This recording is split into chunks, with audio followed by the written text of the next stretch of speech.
We're now going to show you the advanced way of running cover 2 man successfully against good opponents, learning how to adjust and fully taking advantage of the cover 2 man defense. This is Chapter 1, Part 2.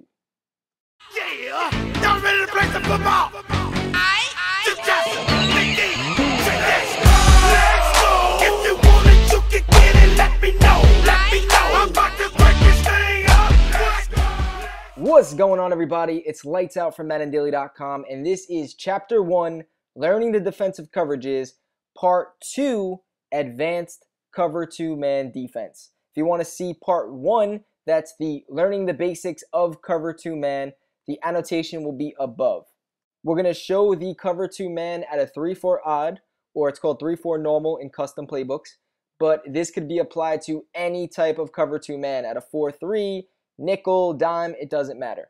You can pick cover 2 man by filtering the plays by concept, but any real good Madden player is going to filter the plays by formation and pick their formation of choice. The two types of base formations that you usually see in real life football is 3-4 and 4-3. We'll dissect those later on in this series, but for this video it's strictly about cover 2 man. We're going to pick by formation. We're going to take 3-4 normal, which is also called 3-4 odd. We just happen to be in a custom playbook here. And we're going to scroll the plays until we see cover 2 man. Pretty much 90% of the formations in Madden have cover 2 man, as long as there's two safeties in the formation. And that's also usually the quick audible up. Now let's start getting into some advanced things you need to know about cover 2 man. First of all, who do you play on? Who do you manually control? You could play on one of the safeties that's in a deep blue. You could play on a defensive lineman, which is a big trait for beginning players. And you could actually smash the A or X button to stop the run. We'll make a separate video for that. But what a lot of people like to do when playing cover 2 man is playing on the guy that's guarding the running back, which would be the linebacker on the left here. This is the least dangerous receiving target that you have to worry about. More than likely the running back is blocking, and when he's on a route, he's usually hitting the flats.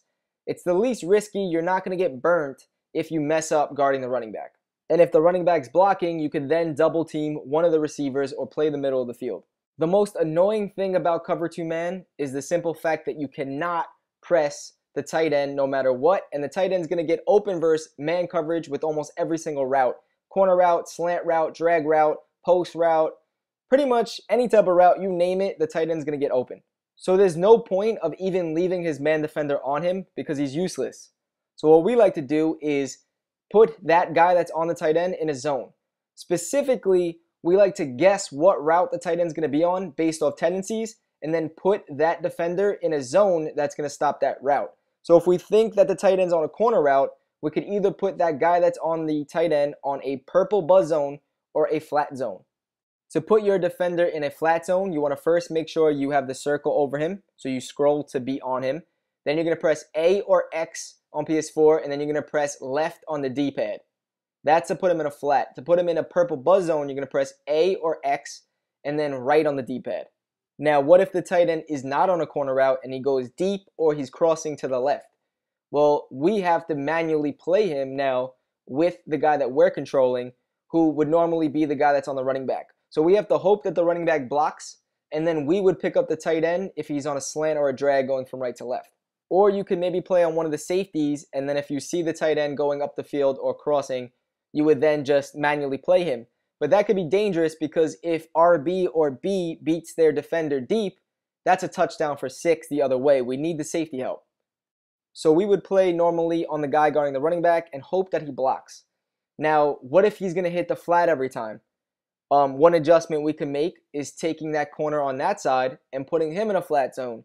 That way the flat is covered on both sides essentially, and then we would have to play the middle. The tight end going deep, or if the tight end crosses, we would play him and then play anything else crossing. Now, our opponent doesn't know the tight end's going to be wide open, so it's not just like he's going to automatically read, okay, the tight end's going to be open. No, you have to check him with your linebacker, and then you can move on to another defender as long as the tight end's not completely wide open. Now, DeMarco Murray is DeMarco Murray, so he was able to make a play anyway, even though we had a good adjustment to it. But normally, if your running back hits the flats like that, they're not going to get any more than like 2 yards and a big hit. With this adjustment, the best thing possible is if the tight end is not going deep. So this would be something great to do if the tight end's been either going on a corner route or on a slant, because we could pick up the slant, and also if, say, the running back is on a quick pass to the left, we could bite on that as well. If the tight end keeps going deep, a great adjustment you could do is leaving the tight end manned up, because he'll play the tight end pretty well if he goes deep. But then if you're worried about a corner route as well, you could take the guy that's guarding the slot receiver and put him in a purple, and then manually watch the slot as he goes from right to left crossing with the guy that's controlling the running back. Now, cover 2 man is not great against the run. So say you need more support with the run, you could play on the free safety. And one thing we like to do, or actually love to do, against isolated receiver formations, like say there's only one receiver on the left, we would deep blue him. That way we have free range to run down to stop the run with that free safety, play the running back on the left or any of the flats, or any crossing route crossing from right to left. We could easily bait our opponent with this setup, and it's something we love to do when there's only one receiver on one side of the field. We'll deep blue him and then jump down with that safety on the same side. So that was one cover 2 man setup that we like to do, is taking the tight end, the guy that's guarding the tight end, and since we know he's not going to stop him with his man defender, we would put him in zone. But another way that you could play cover 2 man is what I'm about to show you now. Instead of putting him on a route that's going to stop the tight end, we could put him in a zone to guard the area we want him to guard. So he's right in that right seams, that linebacker. We're going to put him in a hook zone. That way he plays any crossing route going from right to left, or any crossing route going from left to right. He'll also play the tight end for a little bit if the tight end goes deep up the seams. We're going to create a man zone defensive setup here. What we're going to do is, since we're worried about the corner route to the right, that hook zone is not going to do anything to stop it. We're going to take the right cornerback and we're going to put that corner in either a flat, a buzz zone, or a hook zone. For this clip, we're going to put him in a hook zone. Remember, your opponent has no idea the adjustments we're making. The right side is covered pretty well. The only problem is if someone from the right crosses to the left, they're going to be wide open. So to finish these adjustments, what we like to do is deep blue the left corner and then play on the free safety, but have him play as if he's in a hook zone. You don't have to put him in a hook zone. We're going to play him, but we're going to jump down anything crossing from right to left.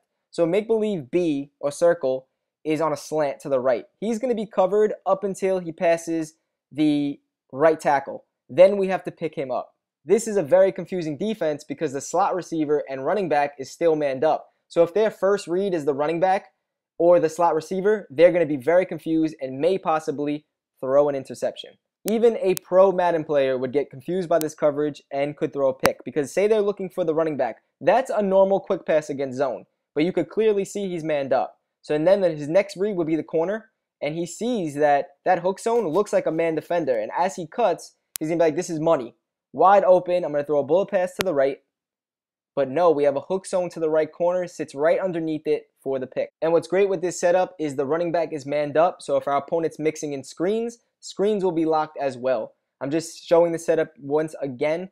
It's still a cover 2 with the left corner playing the left half and the right safety playing the right half. We just have to worry about the middle seam and then anything crossing from right to left. This is a perfect setup against this formation. And if you feel comfortable with the left corner, you don't have to deep blue him. Since he's isolated, you could leave him manned up. If you noticed, we're not actually putting the defensive lineman in zones. We need to have at least 3 or 4 man rushes to get coverage sacks when doing these adjustments, or else we're going to get killed. In past Maddens, you used to be able to play complete max coverage out of a cover 2 man. A quick adjustment of what people used to do is put their defensive ends in flat or purple zones and one of the defensive tackles in a spy. Now, this method used to work in Madden, but it would no longer work. You would actually get literally destroyed with a run to either the running back or the quarterback.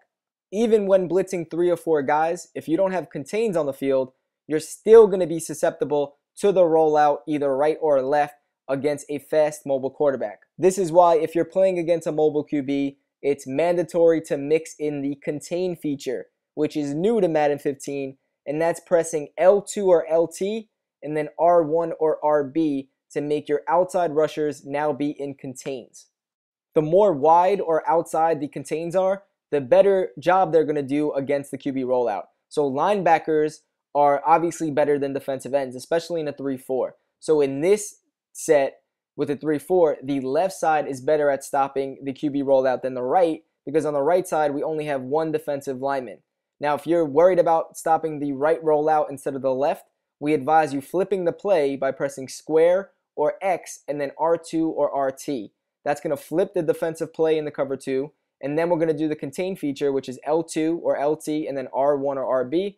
Now the right linebacker's in the contain. Here's an example of how we would adjust our coverage against a compressed set. If we're worried about a corner out to the left, we could either put that linebacker that's on the guy who we think is doing a corner out in a purple or flat zone, or we could take the corner on the side that we think is on a purple or, on a corner route and put him in a purple or flat zone, and then put the guy next to him or a linebacker in that area in a hook zone. That way we have like a half cover 2 zone on one side and a cover 2 man on the other side. Anything crossing from right to left will be covered, and then anything going from left to right will manually play with that linebacker and also the right sideline. The last thing that we're going to show you with this video is blitzing out of a cover 2 man.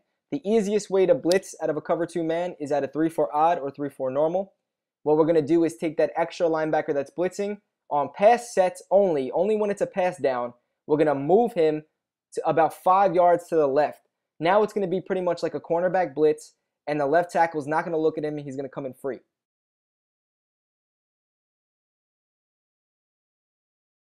And if you wanted the blitz to come from the right side, you would have to come out in the defensive play flipped.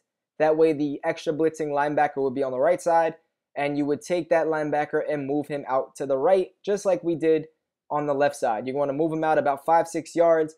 That way it now turns into a cornerback blitz. No one's looking at him. It's going to be a delayed blitz, but it will help the defense. Now we have B gaps and A gaps when in cover 2 man, but that's going to be in our ebooks.